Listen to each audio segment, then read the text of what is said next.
Hoje aqui no Conversando com a Val, eu vou receber uma pessoa muito importante, Gabrielzinho, 46 anos, 3 campanhas e prefeito eleito de Paraguaçu nessas eleições 2020.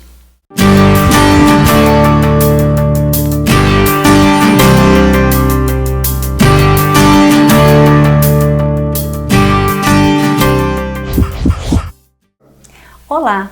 Hoje aqui no meu canal Conversando com a Val, eu estou recebendo o prefeito eleito de Paraguaçu, Gabrielzinho, para um bate-papo informal, onde nós vamos falar sobre assuntos diversos, sobre propostas e sobre o futuro. Desde já, eu peço que você se inscreva no canal e ative o sininho para receber as nossas notificações. Prefeito, primeiramente queria lhe dar os parabéns, dizer que a sua persistência e a sua determinação foram admiráveis nesta campanha. Muito obrigado. Ok. Gabrielzinho, depois de 2 tentativas, né, uma em 2012, outra em 2016, infelizmente não com vitória, né, e agora em 2020, graças a Deus, né, com a vitória, a gente vê que aos 46 anos você vence com 6.534 votos, uma ampla vantagem sobre o segundo candidato. Ganhar é bom. Ganhar nessa terceira vez é melhor ainda? Olha, eu enxergo a derrota como um drama, porque os eleitores, que muitas vezes se comportam quase como uma torcida, chega no final, como aconteceu em 2012, principalmente em 2016, o choro de todos que se envolveram, que lutaram, né? E isso cria a gente pensa que diminui o eleitorado, parece que vai aumentando, porque aquele eleitor fica esperando 4 anos para votar de novo. Eu acredito que muito dessa votação de agora tem a ver que grande parte do eleitor que me acompanha desde 2012, ele votou agora em 2020. Porque ele vinha na expectativa, não, eu perdi, mas a próxima vai, eu perdi, a próxima vai. Então, assim, é uma coroação de um histórico de disputas, não só minha, mas de todo esse público que me acompanha. Bom, falando ainda do domingo, né, logo após o resultado das urnas, teve uma foto sua que foi muito comentada nas redes sociais, aquela quando você está numa caminhonete com os braços abertos, rodeado por uma multidão. Como que você descreve aquele momento? Olha, eu confesso que durante muito tempo, às vezes viajando, eu sozinho dentro do carro, eu imaginava como seria uma vitória minha. E eu pensei em várias coisas. Pensava em todo mundo me esperando na praça, mas na verdade eu ia comemorar lá na colina. Mas a pandemia mudou tudo. E foi do jeito que foi. A gente teve um primeiro encontro com o pessoal num local que a gente reúne no IPES, e lá nós encontramos, nos abraçamos, tinha acabado de sair o resultado. E depois descemos todos para o comitê, através de uma pequena carreata, passando por dentro da colina, que era onde eu queria comemorar, mas ia ser um negócio, talvez um pouco falta de responsabilidade minha diante do fato da pandemia. Aí fomos para o comitê. E eu achava que não ia ter tanto acúmulo, tantas pessoas, mas virou um mar de gente e eu queria muito comunicar com eles, tinha muita gente chorando, né? Mas foi assim, eu fico feliz de quem captou a imagem, né? Eu acho que tem coisas que a gente não sabe descrever, talvez a felicidade da pessoa que captou, porque talvez essa imagem fique dessa eleição, a foto da vitória depois de 2 tentativas que não fomos vencedores. Foi uma imagem que ficou, assim, uma pintura, né, naquele momento. Na sua primeira entrevista aqui na Rádio Objetiva, ainda na campanha, quando o Júlio perguntou para você o que fazia você acreditar que nessa terceira vez você seria vencedor. Eu me lembro que você respondeu que você tinha uma fé inabalável. E durante toda a campanha, em outras falas suas, você também demonstrou muita determinação e resiliência. De onde vem essa força, Gabrielzinho? Você se considera um homem de fé? Eu quanto disse na primeira entrevista, que eu levava isso como um espírito, como que eu posso te explicar? Eu sinto que aquilo é muito verdadeiro para mim. Então, como ele é muito verdadeiro para mim, eu não me abalo com as possíveis contratempos, que foram as derrotas que tive. Eu sabia que eu estava no caminho certo e sabia que era como uma água que batia numa pedra. Ela uma hora ia romper. E foi o que aconteceu agora nessa eleição. Então eu tenho muita fé na política, eu acredito na política, não sou uma pessoa descrente, estou nela, acredito no meu modo de atuar com as pessoas que me seguem, e eu nunca perdi a esperança de vencer. Essa questão de fé, de persistência e determinação são valores que nós vamos construindo, né, ao longo da nossa vida. Muitas pessoas conhecem você pelas campanhas, mas talvez muitas não conhecem o seu lado pessoal, de onde vem essa força. Então eu queria que você falasse para a gente o seguinte, de onde vem essa determinação? De onde vem toda essa força que você demonstra ter como pessoa? Olha, eu vejo essa questão da persistência muito ligada à questão esportiva. Eu sempre fui, a vida toda pratiquei esportes, né? Perdia muito, ganhava muito, mas uma das coisas que eu acho que um dos maiores valores que eu tive foi aprender a perder, porque perder não é fácil. As pessoas tentam destruir os outros, ou tentam criar desculpas, tentam desistir. Tudo que eu faço, eu procuro ter muita determinação, e eu tenho muita fé agora que eu serei um bom prefeito. Eu serei um bom prefeito, porque trabalharei muito, muito para atingir o objetivo. E eu vejo às vezes as pessoas dizendo assim, agora você vai ficar tantos anos, que não sei o quê. Engraçado, eu não enxergo assim. Eu acho que eu vou ser muito intenso em 4 anos. Eu não saberia dizer de futuro. Eu só sei que eu serei muito determinado naquilo que eu tenho compromisso, que são 4 anos de mandato. Vocês vão ver que será muito intenso. Eu vou participar bastante, vou me comunicar bastante, e vou buscar levar essa determinação para a prefeitura também. Outra fala sua muito marcante na sua campanha era aquela que os exemplos arrastam. Bem, durante esses 12 anos que você vem sendo candidato, o que você aprendeu e o que você vem aprendendo desde que você decidiu ser uma pessoa pública? A questão de ser uma pessoa pública e também ter relacionamento com os liderados que estão junto,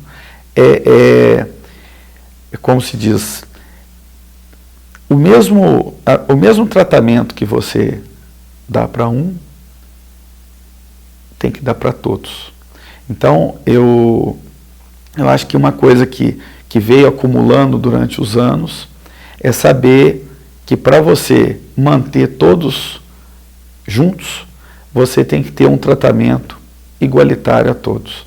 Então eu acho que talvez esse tenha sido o grande segredo de eu ter conseguido, durante todos esses anos, manter o grupo político coeso, apesar das derrotas.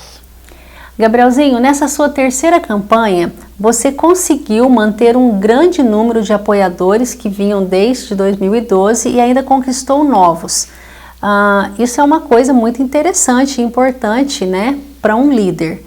Você se considera um bom líder? Olha, existem várias formas de liderar. Eu busco pelo exemplo. Eu busco fazer com eles se sentirem confortáveis comigo. Eles já me conhecem há muito tempo, tem assuntos que eles já sabem meu posicionamento, nem buscam desenvolver muito sobre determinados temas, porque sabe da minha posição e eu sou um político, me considero hoje um político, até porque já estou há um bom tempo na política, eu me considero um político que busca ter um tratamento perante as próprias pessoas, um tratamento bastante honrado com eles. Sempre digo a eles que, estando eu na prefeitura, podem contar comigo que eu serei justo com todos e buscarei ajudar todos, mas de uma forma justa, de uma forma que não denigra nem a minha imagem, nem de quem está sendo ajudado.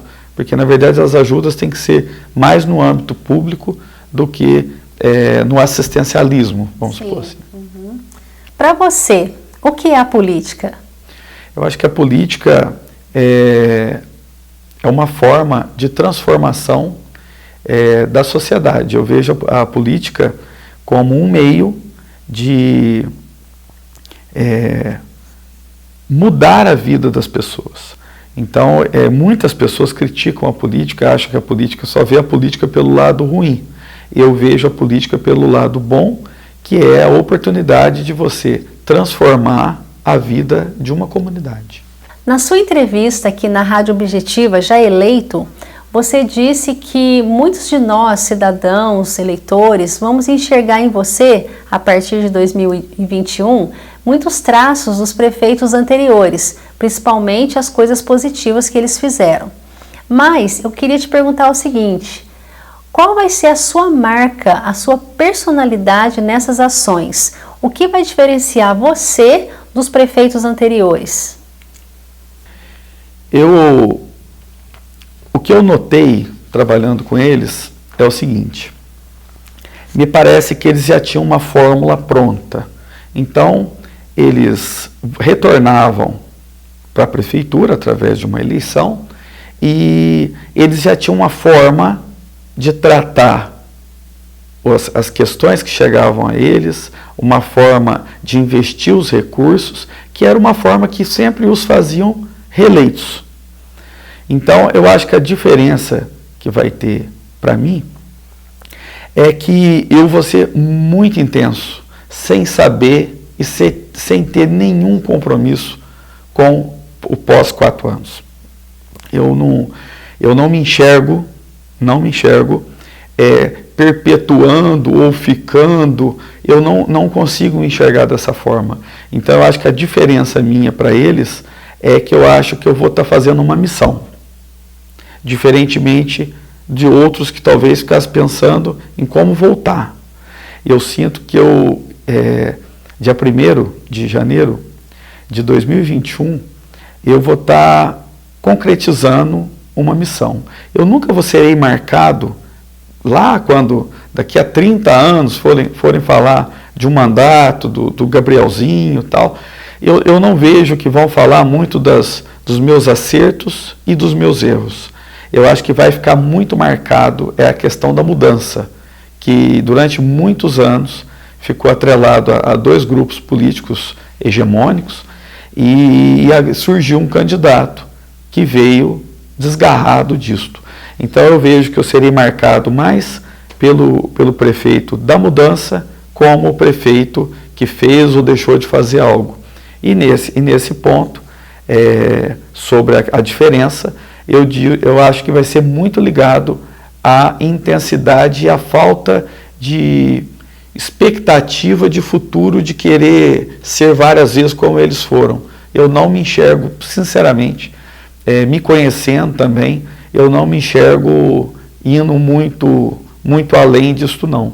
Eu vou fazer um bom trabalho, vou fazer aquilo que a minha consciência julga que devo fazer, vou ser um prefeito muito ligado aos bairros e acredito que quando eu terminar os 4 anos, eu vou pôr a cabeça no travesseiro e vou pensar comigo: fiz muita coisa boa, errei muita coisa, mas o meu propósito, aquele público que tinha uma expectativa do meu mandato, eu consegui atingir. Gabrielzinho, eu queria comentar com você a respeito do debate que ocorreu no dia 10 de novembro entre os candidatos. No terceiro bloco, houve aquele momento do seu choro. Ali, você não hesitou em demonstrar toda a sua emoção, talvez o peso da campanha. Aquele choro foi um desabafo? Olha, é uma mistura de tudo. Eu estava muito emocionado, né? Já era a terceira disputa, a terceira campanha. Talvez por saber o simbolismo que tem o cargo, que tão poucos conseguiram, e saber que muitos deles que conseguiram ainda estão aí vivos, né, e devem ser homenageados, porque deixaram de muitas vezes de viver a sua vida particular para o espírito público contribuir com a população. Então aquilo ali, aquele choro acho que tinha um pouco de tudo, tinha um pouco de responsabilidade, que eu sentia que estava chegando a hora. Eu senti nessa eleição que eu tinha uma chance muito grande de vencer, e por sua vez também eu estava até um pouco cansado, porque essa eleição foi muito mais assim, intensa do que as outras pela limitação da pandemia. Conforme eu disse na entrevista da rádio, teve muitas casas, principalmente na zona rural, que eu não tinha ido. E olha que eu sou candidato pela terceira vez, e sou um candidato de pôr o pé na rua, de ir em casa tal. E eu não consegui, quer dizer, você vê tantos lugares que nós fomos, inclusive lugares que ainda nem conhecíamos. Mas hoje eu posso dizer que eu conheço bem o município de Paraguaçu, porque eu tive a oportunidade 3 vezes de conhecer. Você mencionou em uma de suas falas que nesta campanha você foi a lugares que você nunca tinha ido antes. Eu imagino que você deva ter visto muitas realidades diferentes, inclusive algumas com desigualdade social. Esse tema é um tema que todos os gestores têm que enfrentar, que é a desigualdade. Eu imagino que seu olhar deve estar agora até mais atento para isso. Você viu muita desigualdade em Paraguaçu? E qual vai ser o seu plano para tornar essa desigualdade menor? Como vai ser a sua proposta para tornar a vida dos menos favorecidos ainda melhor? Em todas as campanhas que participei, eu sempre tive muita sintonia com os bairros da cidade. E o propósito da gente militar na política é realmente para contribuir com a diminuição da desigualdade. Então, o que eu penso para os próximos 4 anos é buscar ser um prefeito dos bairros. Se eu sair, no final dos 4 anos, reconhecido como alguém que melhorou a vida dessa população, eu saio muito satisfeito. Eu acho que eu contribuí com aquilo que era o meu propósito de participar da política e tudo que eu falei durante todos os anos, de que eu seria um prefeito que ia olhar muito para o bairro, aonde eu imagino, e pelo que eu andei, aonde encontra-se a maior desigualdade. Então, às vezes, um pequeno investimento que faz num bairro, ele muda muito a vida daquelas pessoas. Então a gente quer muito focar nisto, para que nos 4 anos eu quero muito fotografar o que está hoje, para chegar em 4 anos e falar que estava assim, hoje está assim. Então eu me sinto que eu contribuí para que diminuísse a desigualdade em nossa cidade. Gabrielzinho, por gentileza, seja um pouquinho mais específico. Nós estamos falando de uma expectativa, hoje você sendo eleito, assumindo em 2021, e você pretende ter uma realidade lá no final. Me dê um exemplo de como você vai intervir nos bairros. Então, muitas ações do nosso mandato será voltado para os bairros, especificamente na parte da assistência social. Nós vamos buscar fazer levantamentos nos bairros, buscando captar todas as demandas da população.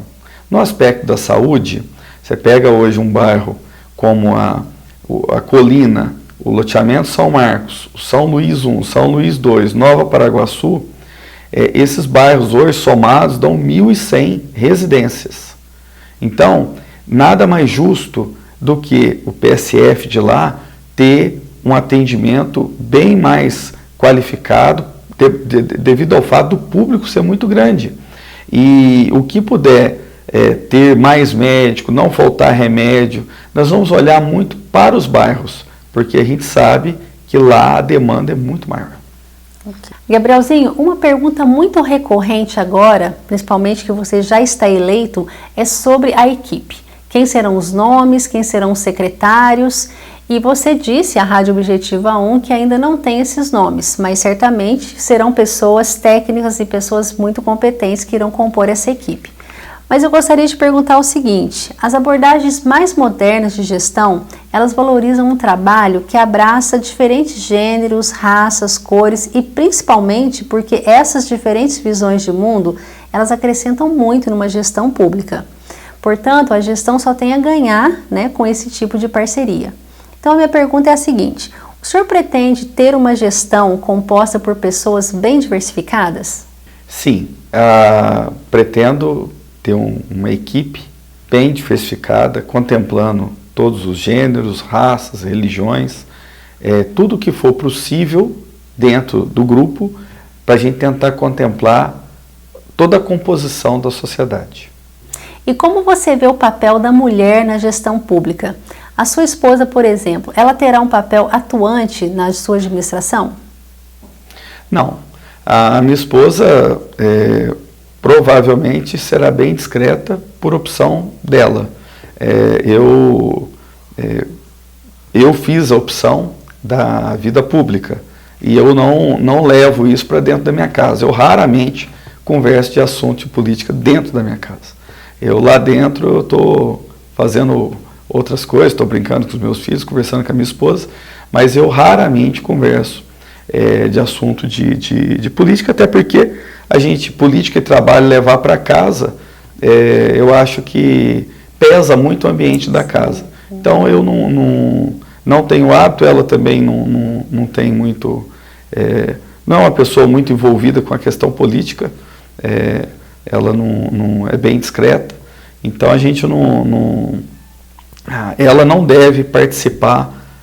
Agora, se ela quiser, ótimo. Ótimo que sim. Mas por uma opção dela, desde quando eu entrei na política, eu não misturo as coisas. O que a gente convive fica dentro da casa da gente. E eu entro com outros assuntos, assunto não falta.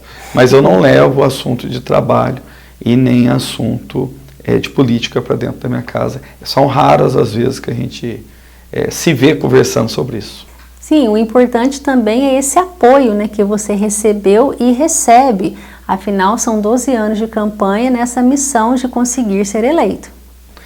Muitas, durante todos esses anos, ela sempre me apoiou. Né? Sempre me apoiou, porque ela sempre respeitou o meu posicionamento, como também respeito dela. Por isso que nós estamos casados há 21 anos. Né? Então, existe o respeito mútuo.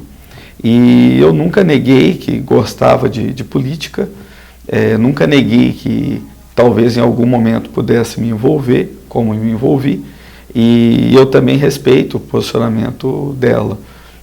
Acho que talvez esse seja o grande segredo da gente conviver bem durante todo esse tempo.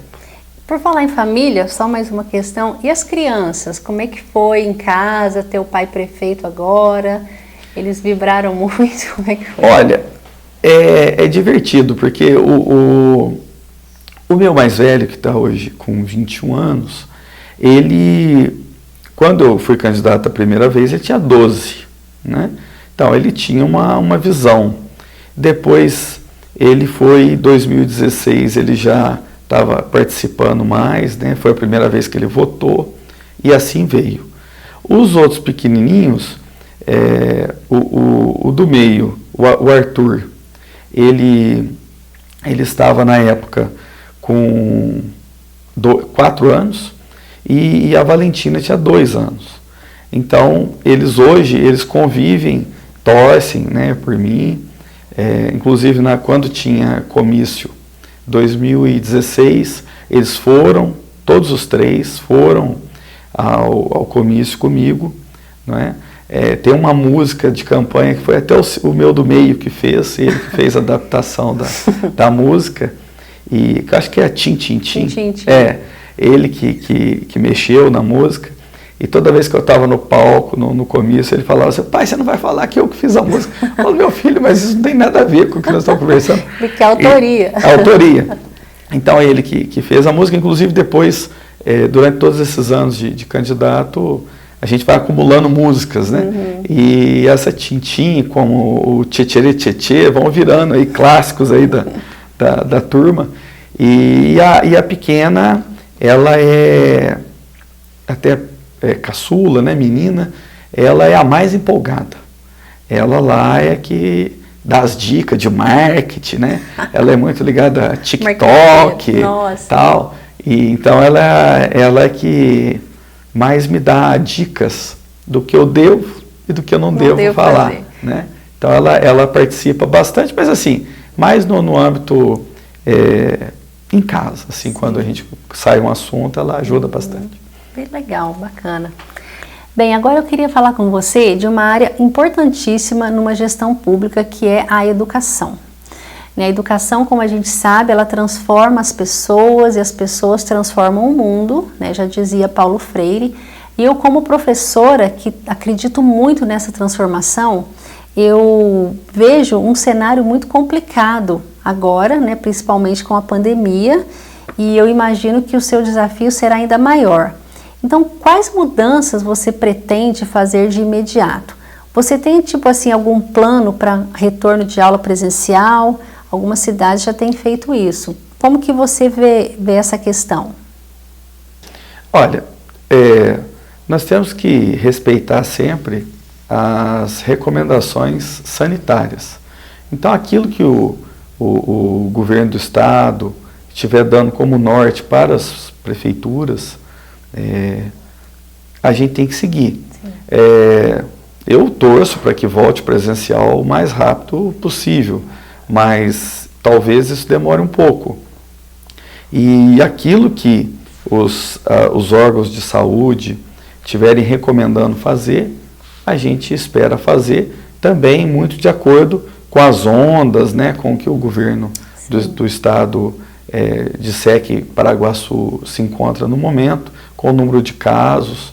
Então a gente quer respeitar certinho, mas isso vai depender de como a pandemia vai seguir adiante, que eu espero que já esteja findando, mas a gente tem medo porque em outros países está vindo uma possível segunda onda.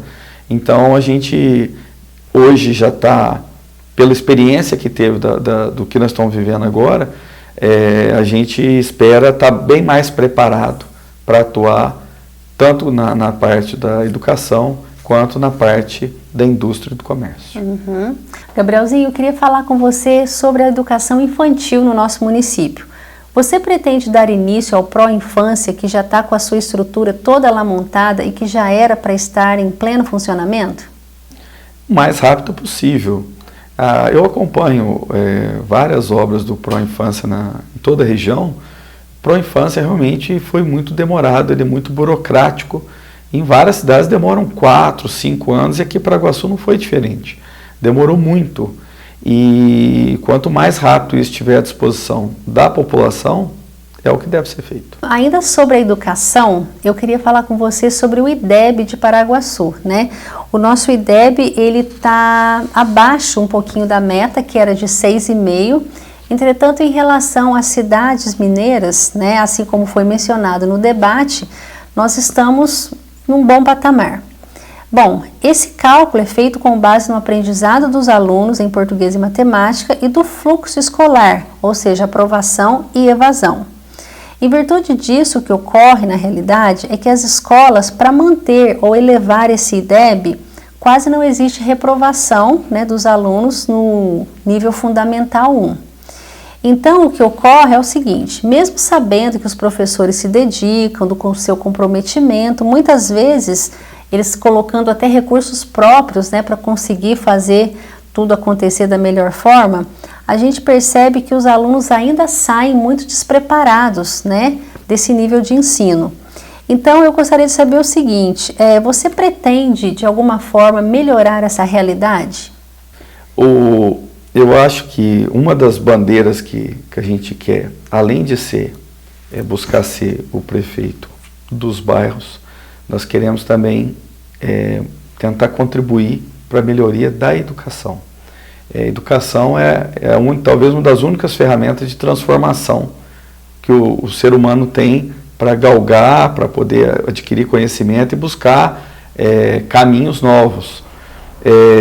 Para a questão do IDEB, de melhoria do IDEB, estando eu com o secretário ou a secretária de Educação, nós vamos buscar conhecer todas as variáveis que compõem o índice para tentar ter um parâmetro do seguinte: pegamos assim e conseguimos fazer até tal ponto. Eu acho que aquilo que a gente puder contribuir para que isso melhore, eu acho que já valeu a pena. Então, queremos, com o secretário e com a secretária de Educação, buscar todas as variáveis que compõem o índice do IDEB para poder obter a melhoria. Outra área importantíssima na administração pública é a saúde. Na sua campanha, você falava em 12 motivos para votar no 12. Mais médicos, mais remédio, e agora a gente vai ter a nova policlínica, né, que vai ser colocada em funcionamento na sua gestão. O que a população pode esperar de novo na sua gestão em relação à saúde? Bom, realmente a nossa proposta durante a campanha foi muito simples e sintética, que eram os 12 motivos para votar no 12, no qual na área da saúde a gente se comprometia de fazer o básico bem feito.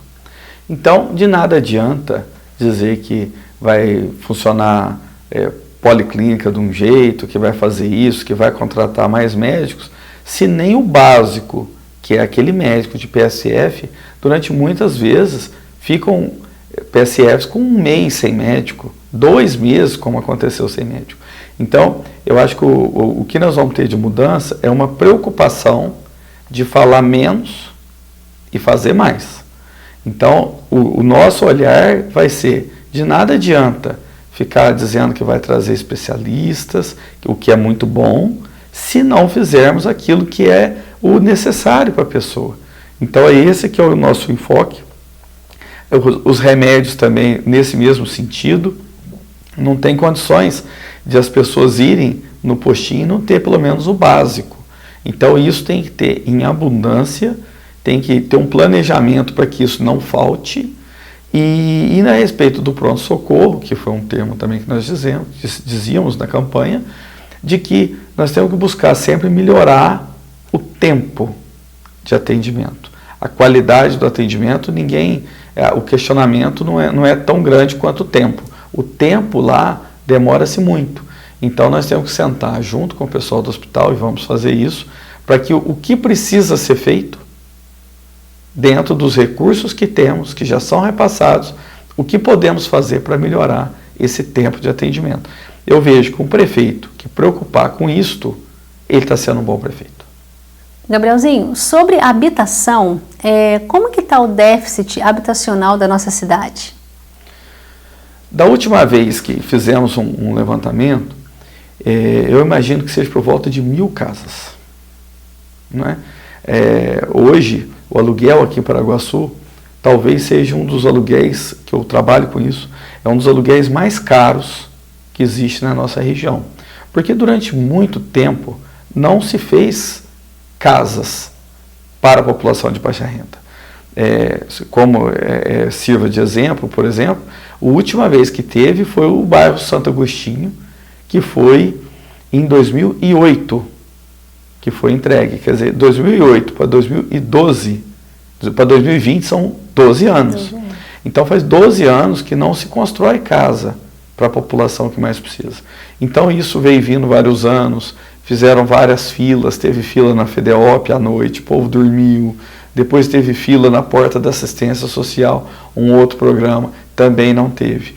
Então hoje o município possui uma área onde está o residencial São Francisco, que deva ter ainda por volta de 650 lotes que podem ser urbanizados, construído casa ou doado terreno, que pode ajudar muito essa população que tanto precisa de casa. E por falar em construção, Gabrielzinho, no debate entre os candidatos, houve um questionamento de um eleitor, o Dalmo Xavier. Ele perguntava exatamente sobre essa possibilidade de se construir uma casa, aliás, 2 casas em um terreno de 200 metros quadrados, porque Paraguaçu não permite isso por conta de uma lei, e eu gostaria que você, como engenheiro e agora prefeito, comentasse essa questão. Bom, essa pergunta realmente teve no debate, não é? Ela não foi direcionada a mim, foi direcionada a um outro candidato. É a área que eu atuo, a lei a 6766, que é a lei do parcelamento do solo, é uma lei federal de 1979. Essa lei, ela diz que a área mínima de um terreno é 125 metros quadrados. E com a obrigatoriedade de ter o terreno 125 metros quadrados de área e ter no mínimo 5 metros de frente. Então, isso é o que diz a lei. E a lei diz lá no final dela que cada cidade pode ter a sua lei municipal, desde que não afete, não seja menor do que a lei federal. No caso de Paraguaçu, fez a opção por 200 metros quadrados. Quer dizer que aqui em Paraguaçu tem uma obrigatoriedade de ter 200 metros quadrados de área mínima, ao invés de 125, que é a lei federal, e fez a opção de 10 metros de frente. Então, aqui em Paraguaçu tem que ser 200 metros de área e 10 metros de frente. E a lei federal trabalha com 125, que é uma área bem menor, e trabalha com 5 de frente. Eu tenho um pensamento de que os bairros que forem sendo criados com o tempo, que quiserem colocar alguma restrição sobre área mínima, aí a pessoa, quando compra, ela já está sabendo que aquele bairro tem aquelas restrições que foram feitas pelo loteador no ato de criar o loteamento. Essas outras questões em outros bairros que não têm na sua constituição, no início do loteamento, não consta nada sobre restrição de área mínima, eu acho que tinha que liberar, porque isso gera muito mais negócios na cidade, circula muito mais dinheiro. Te dou um exemplo. Os bancos, incluo a Caixa entre eles, o grande problema da pessoa, às vezes ela tem renda, mas não consegue comprar a casa porque a casa é cara. A partir do momento que se deixar parcelar o terreno, fazer terrenos menores, o valor final da casa fica menor.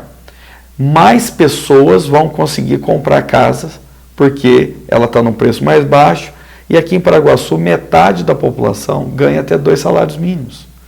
Então, se nós não fizermos maneiras para facilitar com que essa população adquira as suas casas, isso não vai contribuir com a diminuição do déficit habitacional.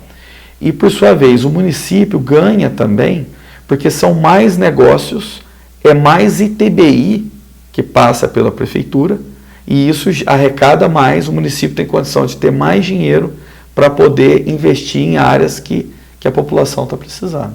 Então, eu sou a favor, mas de uma forma ordenada, em determinados bairros, e não sair parcelando tudo o que existe na cidade. Eu acho que em determinadas áreas pode-se pensar, sim, de deixar parcelar o solo, principalmente em áreas onde os lotes são mais baratos, e isso faz com que a população consiga adquirir essas casas.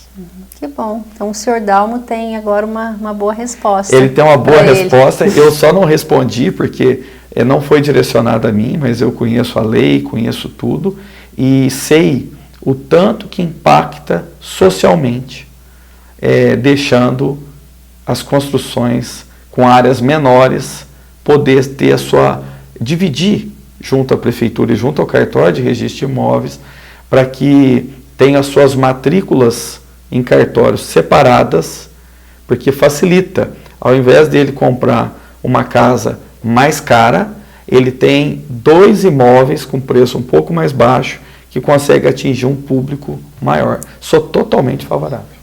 Agora vamos imaginar um cenário sem pandemia, vamos mirar para o futuro, onde os eventos em Paraguaçu, como Carnaval, Festa do Marolo, a Expoap e outros eventos como a Feira do Terno, né, que é um evento muito importante que Paraguaçu precisa alavancar. Como que você pretende fomentar esses eventos? Eu disse durante a campanha de que a Folia de Reis, a Carnaval, Festa do Marolo, o evento que nós vamos criar no mês de férias, que é esportivo e cultural, e depois a Expoap, a gente pretende melhorar aquilo que já foi feito nos outros anos. Então nós vamos dar total apoio. E em relação à Festa do Marolo, a gente quer, junto com a equipe que organiza, saber deles o que pode ainda melhorar. Nós queremos melhorar todas as festas com todos os grupos que as organizam. E temos que também aproveitar que somos a capital do terno. Eu fui candidato outras vezes, sempre disse que era a favor de ter uma feira do terno. O atual prefeito fez, eu acho isso muito positivo. E agora nós temos que ampliar escutando os empresários, os trabalhadores do setor, para de forma acertada, cada ano que passar, fazê-la melhor e maior. Gabrielzinho, agora a gente vai fazer um bate-bola. Vencer. É indescritível. Muito gostoso, muito bom. E a derrota? A derrota é um aprendizado, é uma mola para você buscar a vitória. A sua maior qualidade? Não minto. Sua maior dificuldade? Acho que a maior dificuldade que eu tenho, acho que grande parte das pessoas tem, e a gente tem que procurar sempre se aperfeiçoar, é comunicar. Eu às vezes sinto que muitas vezes o que eu quis dizer não é o que as pessoas entenderam. Então eu busco cada vez mais me aperfeiçoar na comunicação. Um medo? Olha, é engraçado. Eu não tenho medo. Uma esperança? Eu acho que a maior esperança, como prefeito, é de fazer um mandato onde, ao terminar os 4 anos, sei que agrada-se uma parte, talvez não agrade todos, mas que eu saia com a minha consciência de que eu fiz o melhor por Paraguaçu e pelas pessoas que tanto acreditaram e confiaram em mim. Uma pessoa que você admira na política? Um político que eu gosto muito e acompanho é o prefeito de Belo Horizonte, o Alexandre Calil. Ele tem um estilo muito descontraído, né? Eu acho que é bem diferente daquelas conversas que é muito certinho, o político tem que falar tudo bonitinho, e ele fala aquilo que vem na cabeça dele, de uma forma, talvez até por ele ter sido presidente do Atlético Mineiro, lidar com um time de massa, ele tem um linguajar que é muito fácil da gente entender, e é muito gostoso ouvir ele falar, a gente entende muito bem quando ele se comunica, e eu acho que ele tem um futuro danado. Ele reelegeu agora prefeito de Belo Horizonte, mas eu enxergo que ele pode ser um futuro governador e quem sabe alçar voos até maiores. Amigos? É muito importante, né? O amigo é aquele que está com você em todas as situações. E na política a gente vive muito isso, né? Ele é seu amigo, mas fez opção de votar em outro ou de participar do outro time. Amigo é amigo. Amigo, ele vai estar com você em todas as circunstâncias. Ele pode, às vezes, não concordar, mas a partir do momento que o outro amigo entrou numa situação, ele está junto. Então, eu valorizo muito meus amigos. sei valorizá-los também, acho que quando necessitam de algo, eu sei o tão difícil, eu que estou na política, sei o tão difícil que é para esses amigos muitas vezes me acompanharem em decisões que tomo, mas eu sou feliz porque eu tenho bastante amigo. Rivalidade. Olha, a rivalidade, ela existe muito em futebol, existe em política, né? E existe em tudo que se disputa, né? Vamos supor assim, tudo que se disputa.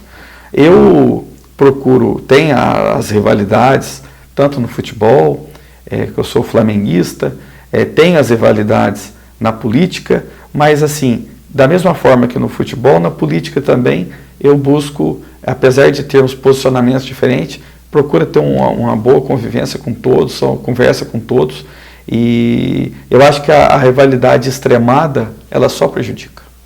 Paraguaçu.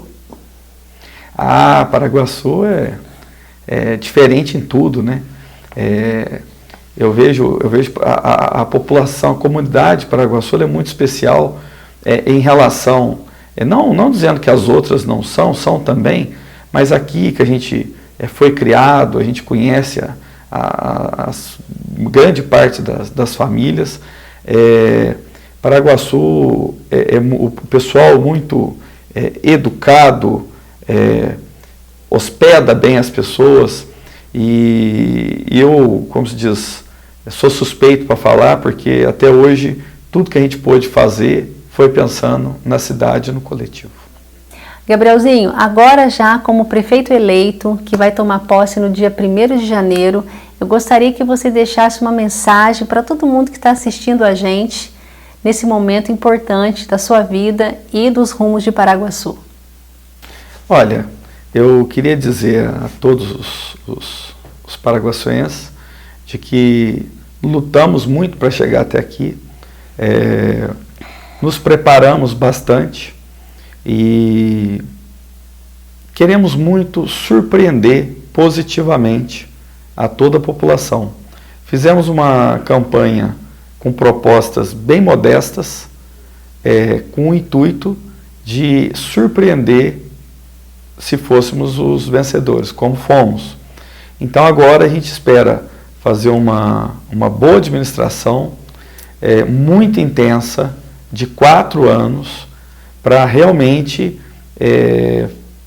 a população olhar e chegar na seguinte conclusão: valeu a pena esta mudança, valeu a pena dar o voto de confiança para o Gabrielzinho e para o Fábio Vinagre. Então esperamos muito, nesses 4 anos, fazer um bom papel e fazer com que a nossa cidade avance cada vez mais, para que com o tempo a gente consiga resolver todos os problemas de nossa cidade e consigamos lá na frente estar prontos para novos desafios, e é assim que funciona a vida e a comunidade. Temos que resolver o que tem hoje e ficar prontos para os novos desafios, que vão ser outros prefeitos, outras administrações. Simplesmente é a nossa contribuição. Então agradeço de coração a toda a população que votou e confiou na gente agora nessa eleição, e estamos prontos agora, depois da eleição, para representar toda a comunidade. Muito obrigado. Gabrielzinho, gostaria muito de agradecer a sua presença aqui no canal, de ter aceitado me dar essa entrevista, né? Agora já prefeito eleito. Desejo a você boa sorte. Muito obrigado. Que você cumpra a sua missão, né? Como é um sonho, uma determinação, que você chegue ao final com tudo realizado a contento. Prazer todo meu de ter estado aqui. Como se diz, demorei para vir, mas vim. E gostei muito, achei muito descontraído, e recomendo a todos que acompanhem as suas entrevistas, que realmente são muito boas. Obrigada. Tá vendo, gente? O prefeito pediu para vocês se inscreverem no meu canal, certo? Certo. Então, se inscrevam no canal, ativem o sininho para mais notificações e deixe o seu comentário, que é muito importante para a gente a cada dia melhorar mais. Tchau e até a próxima.